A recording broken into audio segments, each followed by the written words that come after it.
গত 1 বছর আগে সৌদি আরবে যাইতে 50 থেকে 40 হাজার টাকা লাগতো।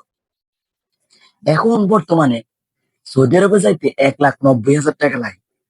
তা আমি আসিফ নজরুল স্যারকে বলি, তা আপনারা যেন এত বড় বড় লিখছেন, এত বড় বড় বলছেন যে আমরা হন করবো তন করবো, তো কি করতেছেন আপনারা?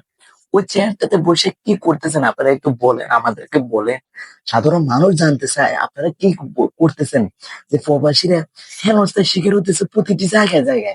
তা আপনারা চেয়ার গুলাতে বসে আছেন, কি জন্য বসে আছেন? ওই জায়গায় দেখছি একটা খাল খনন করতে গেছেন আপনারা। যে খাল খনন করতে দেবে ওইখানে আপনারা চাদর বিছিয়ে খাল খনন করতে গেছেন। মানে কেমন, মানে মানুষের উপর নুন দিয়ে বরে খেয়ে তারা খাল খনন করতে যাবে, তাকে না ওইখানে চাদর নিয়ে যাইতেছে। মানে জনগণের টাকা দিয়ে। আর সবসময় দেখছি যে পায়ে এটা খাল খনন করতে যায়, আর ওনারা চাদর বিছিয়ে খাল খনন করতেছে।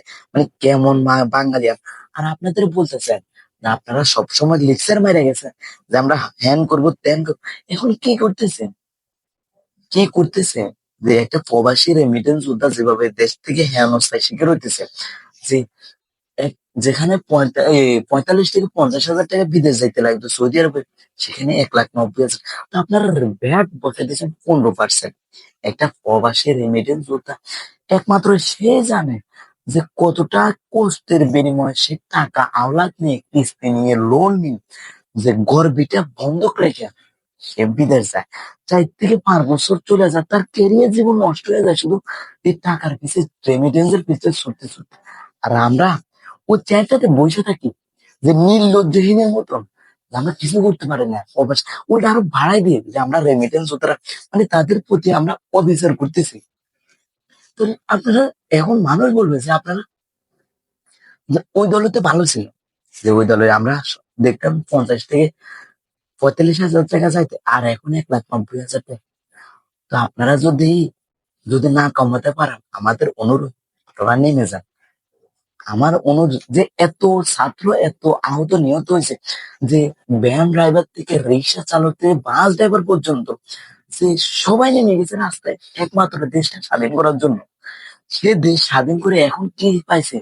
ফরাদে একটা অর্থহীন মন হয়ে গেছে, যে দেশের রেমিটেন্স পাঠায় দেশ উন্নয়ন করবো, যে রেমিটেন্স যোদ্ধা, সে যোদ্ধাদের প্রতি আমরা অবিচার করতেছি।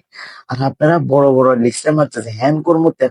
এখন কি ওই হিসেবে আপনাদের এই লেকচার, যে কি করবেন এই লেকচার মাইরে? যে প্রবাসীদের রেমিটেন্স যোদ্ধা, যোদ্ধা যদি না থাকে, তাহলে এই দেশ কত আগে যে চলে যেত। এই দেশকে খুঁজে পাওয়া যেত না। একমাত্র ফলক বাবু জানে, ফলক বাবুকে হাত জোর করে রেমিটেন্স যোদ্ধাদের শুধু রেমিটেন্স পাঠাতে বলছে। তখন দেখছেন না, যদি সেম কন্ডিশন প্রবাসীরা করে, তখন কোথায় যাবেন? পরে কিন্তু মানে খুঁজে রাস্তা খুঁজে পাইতেবেন না আপনারা।